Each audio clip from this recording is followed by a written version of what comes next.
Welcome back to another episode of the Braun Performance and Rehab Podcast, powered by ISOFIT and Firefly Recovery. ISOFIT is my go-to for all things isometric strength training. For more on ISOFIT, be sure to check out isofit.com. Episodes like this are made possible by Firefly, the official recovery provider of the Braun Performance and Rehab Podcast. For more on Firefly, be sure to check out recoveryfirefly.com. This episode is powered by Dr. Ray Gorman, founder of Engage Movement. Learn how to boost your income without relying on sessions. Get a free training on the blended practice model by following at Ray Gorman DPT on Instagram. Joining me today on the podcast is Kennedy Merrell. Kennedy and I are going to dive into her journey in the sport of track and field, in particular for pole vault, in her role as an athlete, her journey into where she's currently at in college sport. We're going to discuss her coaching role as well, and so much more. Really great episode. Really appreciate Kennedy's time. Enjoy. Kennedy, welcome to the podcast. I'm super excited to work with you today. For people who aren't familiar with you and all the incredible stuff you're doing, especially around pole vault, would you mind filling in a little bit about who you are and all the amazing things you have going on? Hi, so I'm Kennedy Merrell, and I'm going into my third year at Indiana State University. It'll be my fourth year in college, but third year at Indiana State. And I went there to continue my career in pole vault. And we actually just got back from our outdoor Missouri Valley Conference Championships, and we brought home first place as a team. That would be our back-to-back indoor and outdoor. So that's four times for me now. But yeah, so we're just hitting the off season right now, taking some time off pole vaulting, but about to get back into it for sure. That's absolutely incredible. I love that. And you were All-American as well, on top of like four-time champion and back-to-back champion, correct? All-American status occurred to me in high school, actually. I was a high school senior and I pole vaulted all throughout high school. And I was lucky enough to make it to state my junior year, pulled out a ninth or eighth place maybe, and then come back my senior year and pulled out runner up and qualified for national championships at New Balance and placed fifth there, which got me that All-American status in high school. That is such a huge flex. Like, if people listening don't know how intense the pole vault world can be, like, that is such a huge flex. Like, seriously, go off because that's absolutely amazing. And one of the things I want to point out when you were talking about your kind of college career that way, you mentioned 4 years, but you've been at Indiana State for three that way. Where was that other year that like wasn't in the picture? What all happened during that time? So ending high school, it was such a long season going through. We started early and then going through that tournament season with sectional, regional, state, and then for me it kept going to go to nationals. So I was super burnt out. I'm going to be honest. It was a really big mental struggle. And I was looking at colleges for pole vault, but mainly just decided I really kind of pushed away a few different schools. And I ended up at Purdue, which is in the family, like a family school. So I decided to go to Purdue my freshman year. There was an intent to go there for pole vault. I ended up just going there for school. So ended up taking a year off with that. During that time, I think it was a great transition with just having to do school because everybody mentions that being a student athlete, it's such a huge transition in college. So I am honestly grateful that I only had a year of school. And while I was there, I was studying kinesiology, just going through the normal freshman classes, things like that. And I realized I kind of was missing it a little. I was like, I feel like I have some unfinished business here. So I ended up getting into the coaching world there at a high school, West Lafayette High School, and I was specifically the pole vault coach, but helped around with some workouts and stuff like that. And I really just gravitated toward that coach aspect. The kids were awesome. They performed great, as best of I could ask for it being my first year coaching by myself. And I really just loved that. But then I realized, like, I felt kind of left out when they were vaulting still. I was like, man, I wish I could be the one vaulting out there. So then I ended up deciding I would finish the year out with them. Great experiences. I would not trade it for the world. I'm still in contact with those coaches, those kids, I still go back and help out.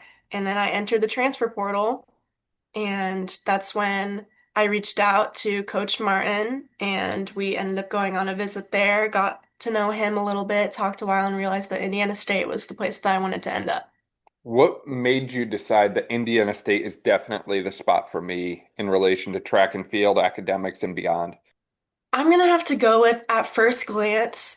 I ended up watching a practice through pole vault, with the pole vault group, and I really just loved the way that Coach Martin interacted with his athletes. I think that would go really well, especially with me coming back after a year off, which is really hard to do. And I feel like for to avoid me reverting back to the old ways and getting through that burnout, I feel like that would be he would work really well with how I learn and things like that. And then they had great facilities and had my major, so things got to transfer over perfectly.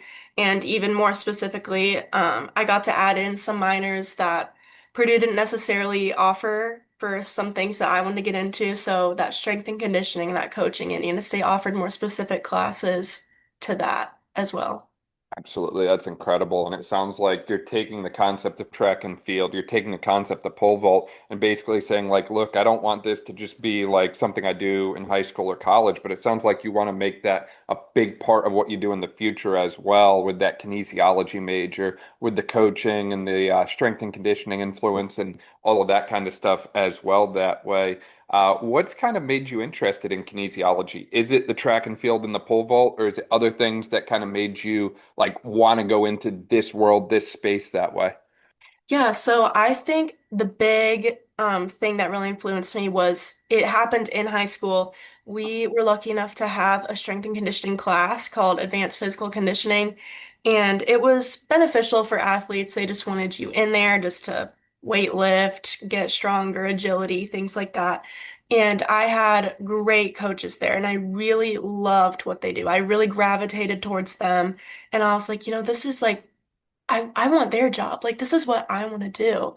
So that kind of really clicked in my brain. And then I did like this personal study thing where I answered a bunch of questions. Somebody asked me questions, and then they got to know a little bit about my personality in like a different way rather than knowing me, but by the way I answered questions. And then that also gave me the it solidified that I wanted to do things with like movement of the body, exercise. I wanted to continue being fit myself as well as teaching other people how to lift properly or even coach pole vault, teach them correct movements and safety, things like that.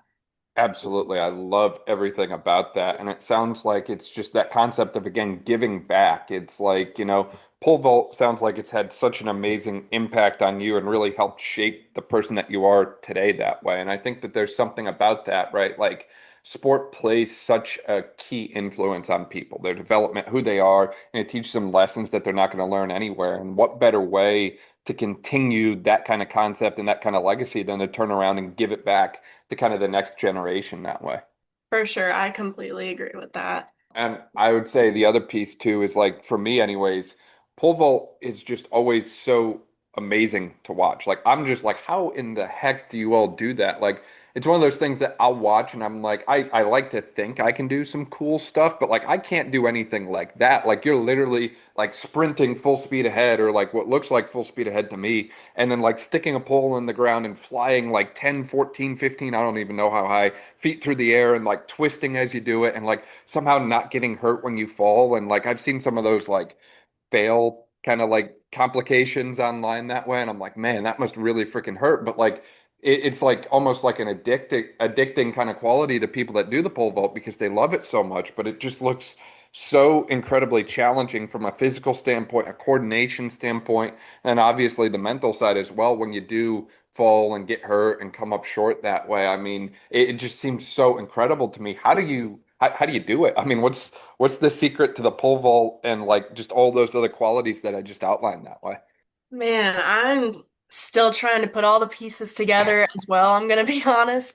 Believe me, the falls do happen, but it's you got to get right back up and try it again. You can't really like dwell on it at all. I mean, I've broken two poles in my life, like when they snap. One was a drill, it was a fluke accident, and then one I was actually vaulting, and I'm gonna be honest, I was not good at the time, so I didn't fall from quite so high, but got right back up, found a different pole, got right back in line, ended up fine, but yeah, I mean, I think it's just the confidence and the trust in knowing that I've done this before, like I can do it again. So like getting to the back of the runway and then you are running full speed towards the pit and but I feel like it's a bigger target than what you think where you're supposed to put the pole in the ground. So that adds some comfort to that, I guess. And the idea of you're landing on a big fluffy mat, like,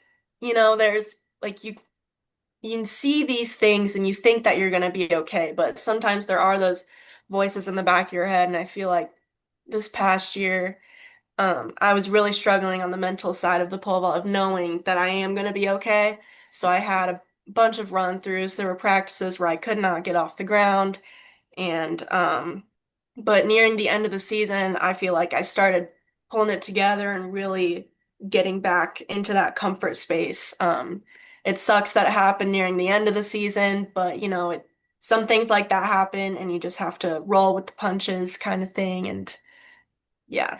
Absolutely. What goes into breaking those mental barriers that pop up in the sport of pole vaulting that way? Like, is there something that you do? Like, do we just gotta like crank the T swift and power through it? Or like, what do we do to kind of break through those mental obstacles that form? So I think a big thing is just cutting it back down to the basics. So I would go back and just get upside down on our normal three-step drills, or we would go to a pull-up bar and do swing ups, like just knowing that like you can get upside down still, like you still have that movement, whether you can get to it or not in the pole vault at that point in time. And then also just going back to a shorter step run. You don't have to run all the way back at we call it 7 or 8 steps. You can go down to your 4 or your 5 and get on a smaller pole, which was what I did. I got on super small poles, which in the moment I was like, Kennedy, what are you doing? This is embarrassing. You were on bigger poles in high school. What is going on here?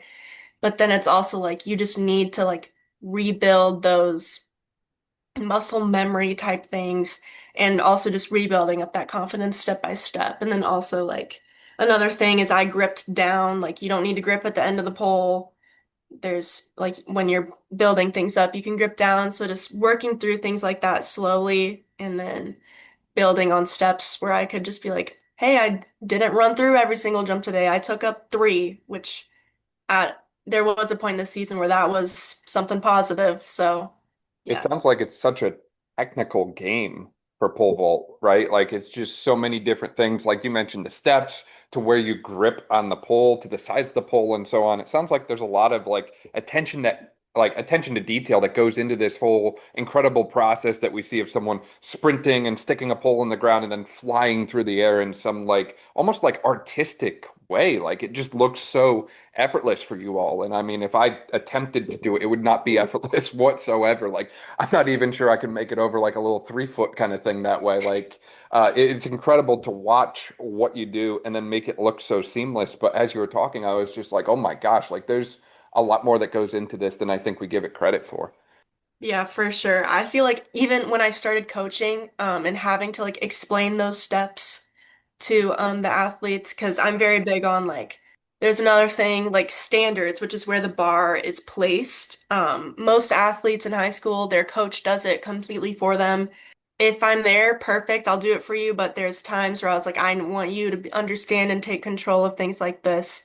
So there's just lots of little tiny details that when I was coaching, I was like, we need to take this step by step with teaching these athletes how to do things like this. I feel like with being in the sport so long, I can understand like, oh, I can grip here, I can run from here. It just comes naturally. But there are so many technical things. There's weight labels, length of poles, flex ratings, standards, grip, where you're running from. There's a bunch of things that go into the pole vault that just when all pieced together is really when the magic happens. And I'd imagine initially, like when you were first getting into pole vault, probably back in middle school, if I had to guess, like that wasn't something that like we sweated every little detail, but like as you progressed, it's like, oh my gosh, all these things play such a key role in it. Yeah, for sure. And when I first started vault, I they gave me the smallest pole that they had, which was I was lucky enough that there was a pole like that. Like when you're first learning, in high school, you're not always lucky to have a good progression of poles, but they gave me the smallest one, and in my eyes, they t sh told me where to hold the weight label, the length didn't matter, and I just ran towards the pit. And then as you got more comfortable, they would explain to you like now is when you need to go up a pole or up a hand grip, and it was just that slow and steady type learning environment. Absolutely. And obviously, as you mentioned, you've had cases where the pole has broken on you in the past. And just going back to that mental side for a minute, like I'd imagine that would be a quite scary moment. Again, I've never had it happen with myself that way, but I've also never pole vaulted before. But I'm just trying to picture myself in your shoes, and I'd imagine if I'm trying to like go full speed into something, stick the pole, and then fly 10, 12 foot up in the air, and then the pole snaps or breaks on me, like that you're not in a great position when that happens. And I'd imagine that it's scary in the moment, but it's also like scary afterwards because it's like, oh shoot, what if that happens again? And like there's this like cycle of thoughts that I feel like could develop from that. So I'm interested to hear what was like going through your mind when you've had pulls break on you while you're doing the pole vault that way. And then how do you kind of overcome again those mental obstacles that might kind of, show themselves in relation to the pole vault afterwards? Yeah, so when my first pole broke on me, it was small. I want to say, gonna be a sophomore in high school. This was in the summer going into that, so I was still pretty new to pole vault itself.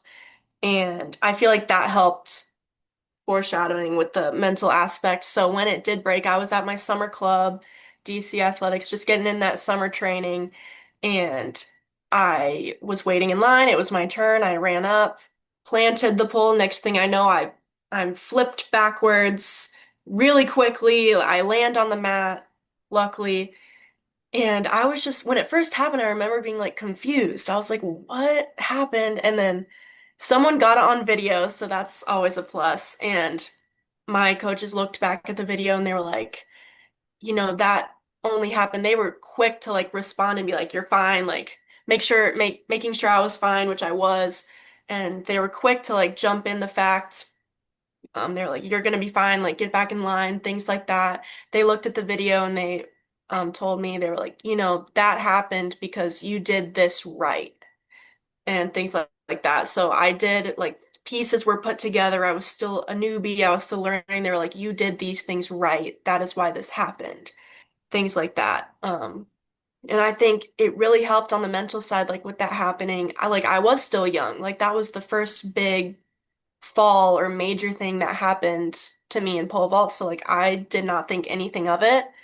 I'm gonna be honest, and just kept jumping from there. And the only other pole I broke, it was doing a drill, which it shouldn't have broke. It was just like one of those really weird freak accidents, and I was totally fine. But yes, haven't broken a pole since, I guess, knock on wood. Oh my goodness. Hopefully it stays that way. But one of Yeah. the things that you pointed out there is just when bad things happen, like unexpected things happen, like a pole breaking on you, the language that was used afterwards was very like careful. Like it sounds like not everyone freaked out. Not everyone was like, oh my gosh, that's terrible. Like it broke. Like it sounds like it was very like, strategically worded in the sense that it's like, hey, we don't want to freak out about this. Like it can happen. It's part of the sport. Like the pole can break, or maybe you land and you miss the mat once or twice. Like it can happen. So it's like, I think it makes things worse when we actually downhill spiral in response to them, as opposed to actually just kind of like pausing, assessing for a second, and then kind of like choosing our words carefully from there. And maybe you've seen this in relation to your own coaching of athletes that way, but it's like the words that we say and using conversations and in coaching and so on that way carries so much weight and meaning to them that if I use the wrong one in the wrong situation, like I could actually be, trending the wrong direction. So I think that, choosing your words carefully as a coach is obviously super essential, especially in moments like that where things might not necessarily go as planned. Quick break because if you're a rehab professional sick of burnout, this could be your answer. Engage Movement's blended practice model is a proven system built by Dr. Ray Gorman, a PT who walked away from the 55-hour-a-week grind and built a blended practice model that doubled his income while working less than 25 hours a week, and he didn't have to rely on the traditional way of selling sessions to do so. It's all about blending remote and in-person services, stacking monthly recurring revenue, and building a business that finally supports your life, not the other way around. This model isn't just theory. Real providers, including myself, are creating lives of freedom and flexibility without being tied to their schedule. And as a listener, you get free access to the complete training. DM my name, Dan, to @RayGormanDPT on Instagram and receive your free breakdown on the model. Yeah, I completely agree. I feel like when I'm coaching as well, I feel like I notice myself doing that like naturally, which is really awesome where I don't want to like freak them out about this or like have an imprint and they think forever on this like um I want athletes to know that like they are safe and in these progressions they are going to be fine, things like that, and I want them to have that confidence as well. Absolutely. Having the athletes develop their own confidence, having good communication and building good relations with them, obviously all great hallmarks of a successful coach in any space. I don't care if it's pole vault or a different track and field discipline or again, kinesiology, strength coach, whatever. What other things have you seen based on your own experience in sports and so on that way that make coaches, again, any kind of coach that you've had that way, successful and good? And what kind of things have you seen and experienced that, maybe it could be better? I'm gonna have to go with a big thing that I've seen coaches is just like being personable, being real with the athlete, to a certain extent, of course, and just knowing that like you are also human, they are human. It's like we can bond over certain things. Like when I was coaching at West Lafayette, I was a year older than the seniors. So there's that really close age gap where it's like is this legit type vibe where it was fun, I will say. They kept me young even though I already was, but we could talk about Taylor Swift's new album that came out, and we can talk about the Purdue football and basketball game. Like we're all humans, we all have things in life that we enjoy and that we can bond over and things like that. So definitely just being real with the athletes. Like, hey, how was your exam that you had the other day? And just understanding that they have things in life that they're going through as well. They're not just a robot going through the motions that you're telling them what to do over and over again. Things like that. And definitely just realizing how each athlete learns, where in that I can notice from being a college athlete, like I can tell that my coach talks to person A different than person B, and then he has a different way that he explains things to me, and just because he knows that's how I like to learn and what I like, where I definitely respond better. I think it's how I learn in pole vault more like stern tone, like not so beat around the bush, nice type person. Like I don't really respond great to that. So if he's more stern towards me with his tone and like, hey, you need to do this if you want to clear this bar, I'll be like, all right, like for sure, like 1000%. And then like I take that into a coaching standpoint, like this person, like they do not take criticism great. Or this person, needs that major encouragement to keep going, things like that. So just understanding how different athletes learn best and respond best to you.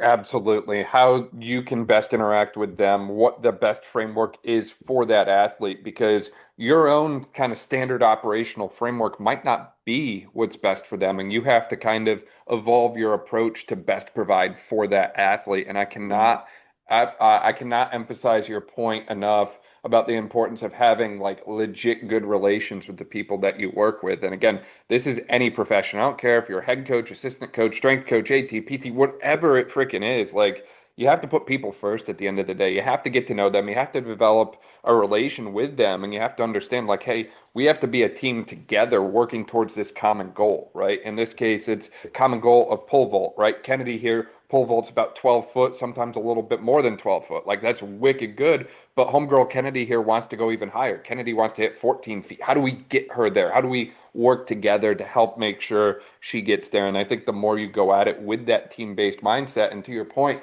sometimes the best way to develop that is literally talking about things that have nothing to do with the sport. Like we keep coming back to Taylor Swift. It's like I freaking PR'd my deadlift and my squat to Taylor Swift songs, like blank space all the way, baby. It works for me. Awesome. I don't question it. It just freaking works. So it's like, we can talk about all that kind of stuff and all kinds of like random silly stuff and all that sort of thing and just develop this kind of like relation with each other that again helps us with our main goal, but also just humanizes the whole approach. Like we're all people at the end of the day. Doesn't matter what your title is, whether you're the athlete or the coach. Like at the end of the day, there's life outside of sport that I think we often forget about for a lot of people.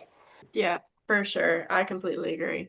And I would say the other piece to that as well is, obviously we can talk about advice to coaches all day long, but I think another element of that is the athlete themselves that way. And obviously you have this unique spot where you're both an athlete and a coach at the same time. What kind of advice do you have for other athletes or maybe the next generation of athletes that way that, in 5 years when you're done in college that way, but there's a new generation of pole vaulters coming in that way, and they're kind of taking the spotlight that way. What kind of advice do you have for them based on your experience as an athlete, whether that be in relation to pole vault or just relation to athletics in general that way? What kind of things have you learned through your own experience that you really want them to like take away?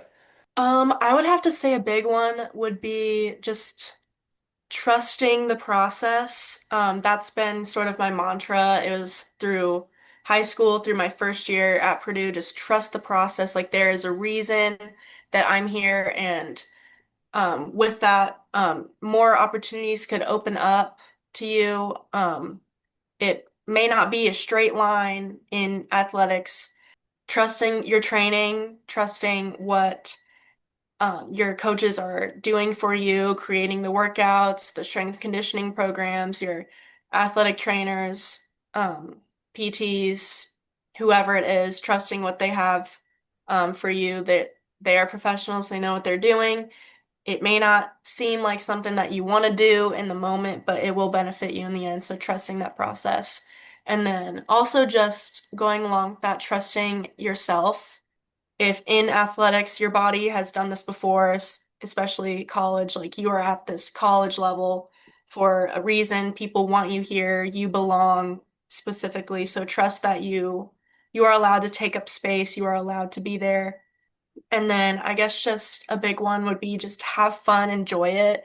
Like I can't believe I'm going into my third year athletically. It feels like just yesterday I was just it was my first day. I was a scared little freshman. I was new. I was a transfer. I hadn't made friends yet, but have fun with it. Enjoy the hard training days. I'm definitely gonna take that into this next season. Enjoy it.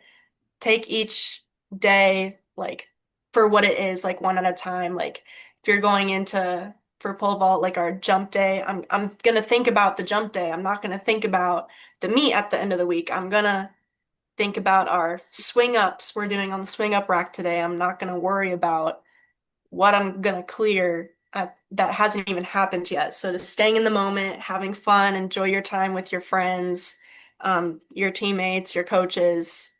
We all want to have fun too.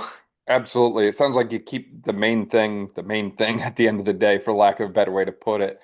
And as you were talking, I know you mentioned about trusting the process and also trusting yourself that way. Have you ever been in a situation where the two don't align, where, your own self is kind of telling you like something needs to change or, whatever it is that way, and yet the process is telling you to stay consistent? And what do you do when there's a misalignment between what you've been doing and what you feel you need? I feel like this is very I see this in pole vault with myself a lot of times. Not, I haven't seen it as much in college with myself, but just where there is a miscommunication or a misalignment between coach and athlete, where the coach thinks you may need this, but then an athlete thinks they need something else. I think this is especially big in like the injury thing where in high school I was having major back pain and I will be honest, it I wasn't very verbal about it at first, so there's that but like there's that difference between trust the process and trust yourself. Like I was like, no, the process needs me to compete in sectionals. Like the team, they need me to compete in sectionals. And my body, like I was like, man, I don't know if I'm really feeling up to this, which at the end of the day, I did compete. It was an important meet. But when we got to that tournament season, I was in severe pain. And I feel like what I wanted was different than what the process was. So I feel like that's a big one in the injury, where the injury realm, where trusting the process is different than trusting yourself, and those don't really align together perfectly. Absolutely. No, I've seen a lot of situations like that pop up for athletes before. And it's one of those things like I'm always amazed by what athletes are able to play through. And I do not endorse this by any means, but there's been athletes I've worked with that they end up playing through stress fractures and ACL tears and stuff like that. And again, it's beyond me how they do it because I think about the risk. I think about the injury that's already occurred, and yet they somehow find a way to push through it and persevere whether or not it's in the best judgment or not. And I think that there's something that like unless you're an athlete yourself, unless you've been in that situation before, like you just don't get it. And I can't think of a different way to say it. It's just like, regardless of what the advice is, like there's something extremely powerful about the athlete mindset that like will literally shut everything else down and just get you laser focused on the task at hand, the goal at hand. And I've just not seen it in like any other aspect of life that way. Yeah, I can agree to that first with firsthand experience. Like there at the end of the day, it's just like, yeah, I'm hurting, but I also have this meet that I want to compete in that's important. So it's almost like something just turns off and that like adrenaline turns on just to kind of hide that in the moment struggle and like pain with that. So I agree for sure. Absolutely. And I realize, we've talked about a lot of different things from kind of trusting yourself to pole vaulting to coaching to kinesiology and beyond that way. But I also mentioned about the importance of just getting to know people as people that way a number of times. Again, we've referenced Taylor Swift a number of times that way. I have a feeling, I could be wrong about this, but I have a feeling we're a big T Swift fan here, correct? Yeah, you would get that one right. So tell me more about kind of like the life outside of sport for you that way, whether that's Taylor Swift concerts or other things that you like to do outside of pole vault and kinesiology classes, because again, I'm assuming we have a life outside of those two things. Yes, it's very important to have a life outside of school and sport as well. But I guess the big thing, I love music. I love going to concerts. Taylor Swift, favorite artist, but also big country fan. Luke Bryan, Megan Maroney, people like that. And then I love just hanging out with friends. So when I'm at school, we're constantly doing something. Nearing the end of the months where it got warmer, we started playing pickleball. I had never played. I'm not good, but it's still something fun to do. So we'll bring our speaker, go out to the courts, play pickleball, or we'll go, there's a bunch of trails around. We'll go walking on trails, just hanging out with my friends, I made great friends with my teammates, just separating that friend with the sport. So, getting closer in that aspect. And yeah, other than that, I just spend my time trying to just coaching. Unfortunately, as much as I want to step away from it, it's just what I love. So, So we are a certified pickleballer. Is that going to take the place of pole vault after college or?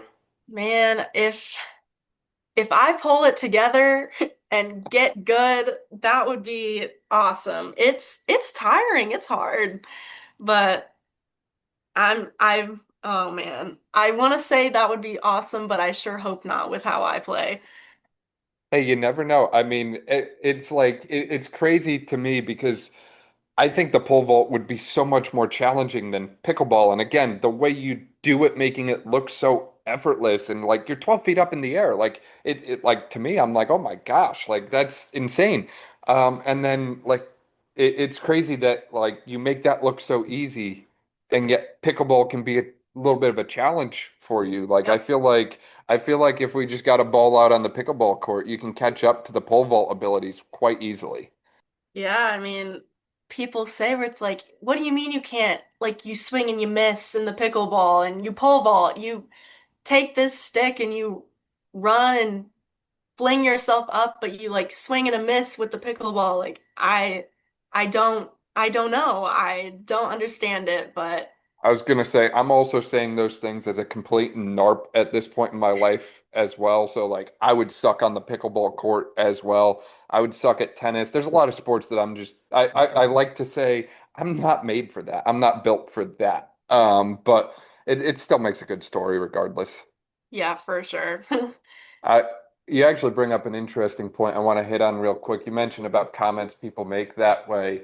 I'm imagining that regardless of how a meet goes for you, there's always people that are right by your side supportive, and there's also some people that are like, "Oh my gosh, that was awful. That was terrible." Like there's always people that just say stuff that they shouldn't. And I always call them the armchair quarterbacks. It's like they're going to lean back and throw stuff out there that like they really have no business throwing out there. Has that ever been something that's come up for you in relation to pole vault before? And if so, what's your kind of response and reaction to them? Because I feel like this online world is just as empowering and as great as it can be at times.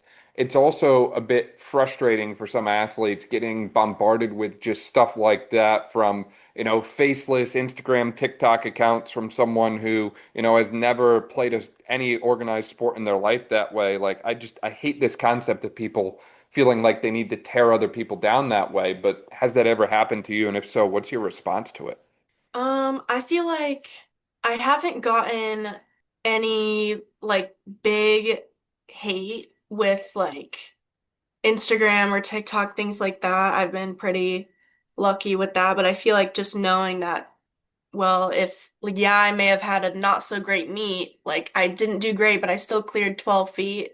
Like this person, if they picked up a pole, like they probably wouldn't know how to hold it right. So just knowing, like just protecting my peace in that way, where it's like, are they certified in knowing what they're talking about? Things like that, just knowing things like keeping things like that in my brain. But I feel like for the most part, it's mainly positive with like friends, coaches, family, because most people, like I am very open about my pole vault experience and like what I'm working on right now and things like that. I did go through a rough part of the season where I no-highted like 3 or 4 times in a row, and that just means like you did not clear a bar at all. Like you started low and you did not clear anything. So that happens, and I feel like the responses that I've gotten to that are just like it happens, like for sure. Like, if someone says, "Oh, it happens," the first 1, 2 times, but when it keeps happening, you're like, "Well, when is it gonna stop?" You just need to keep those positive thoughts rolling in your brain, and then other people kind of catch on to that and be like, "Hey, well, you got on a bigger pole. You ran faster. I noticed. Like, you did this part right. It just the standards were too far back or things like that. So it's just finding those positives yourself, and then just working through those. And if there are haters, they're just probably just jealous, if anything. Absolutely, they are. It's funny. I was literally just talking about this with someone earlier today in the sense that I've never been critiqued by someone doing more than me. I've never been, having someone doing more that's ahead of me in life trying to pull me down. If anything, they're trying to do the opposite and pull me up. It's always someone who, again, I use that armchair quarterback analogy. It's someone who's doing less. And I feel like a lot of times athletes are just highly successful in things. And it doesn't matter whether it's sport or life, whatever it is, like you all have this knack and competitive edge that just makes you highly successful at like whatever you do, whatever your pursuit is. And I feel like for a lot of people, others' successes can make them recognize their own missed opportunities. And it's like, there's nothing wrong with being insecure about those things, but when you take it to the point of trying to derail other people, that's where I draw the line, and it's just not it for me. So it's like recognizing that like other people have great opportunities, other people are making the most of them, but you yourself are also going to get a ton of opportunities like that. Just don't miss them because they might be dressed in overalls and look like work. Yeah, for sure. If someone has something to say, that's they shouldn't say it if it's mean, first of all, but use that as motivation. And if anything, like you are your biggest hype person, so just went through that yourself. What's your best way that you hype yourself up? I guess like pre-meet routine, definitely turning on some bangers, like some music, obviously throwing some Taylor Swift in there, like her big like hype songs, ones with like a big bass, or like we love listening to like 2000s, 2010s, so we love like Kesha, Britney Spears, like bringing them into it, just really just hyping yourself up, getting that adrenaline pumping, and then just walking in there with your head held high and like you're like I can do this, and just all that positive self-talk. You're like, I've worked so hard for this practice. It's time to show people what we've been working on here.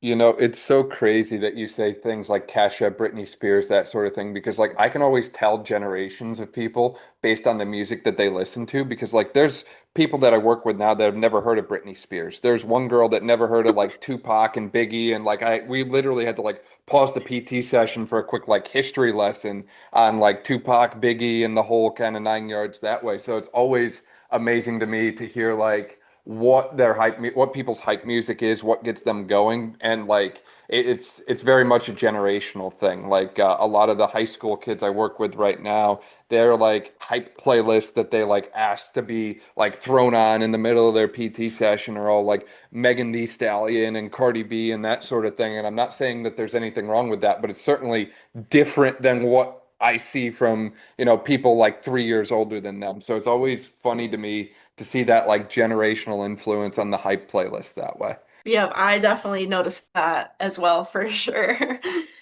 Kennedy, I feel like we could probably talk all day long about so many different things that way, whether that be in relation to, pole vault or sport or life or kinesiology or any of the many things that we talked about today that way. Is there anything that we missed or anything else you want to share with the people listening?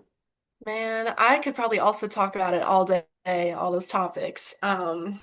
Get me in a conversation, I'll talk your ear off for hours. But I guess I already touched on this, but have fun, enjoy it. Not to uh, put you in your place or anything, but you're not going to be an athlete forever. So enjoy this time, make the memories, look back on it, and I guess yeah, I need to take my own advice. Time to live it up and have a little bit of fun this summer that way. And I hope you get Yep. to all the Taylor Swift concerts and Kesha and record all the TikToks and just do all the things that way. That would be amazing. For people who want to find out more about you and just keep up to date with all the amazing things that you do, Kennedy, where can they find you at? My TikTok and Instagram should be the same. They are KR Merrill 3262, or probably if you just search up Kennedy Merrell, it should come up. And my TikTok, man, guys, it's just being funny, music videos, and Instagram. We're just trying to keep it casual. So, Dude, that is what I'm here for. I freaking love that vibe. At the end of the day, it's just got to be good for the plot. And as long as the plot line is good, everything else falls into place. yep, do it for the plot. Do it for the plot. I'm going to link to all that stuff you mentioned, Instagram, TikTok, all that in the description below. That way, if you didn't quite catch it, you can just click there, keep up to date with everything Kennedy is up to. This is amazing. Really appreciate your time and the conversation today, Kennedy. Yes, thank you so much for having me.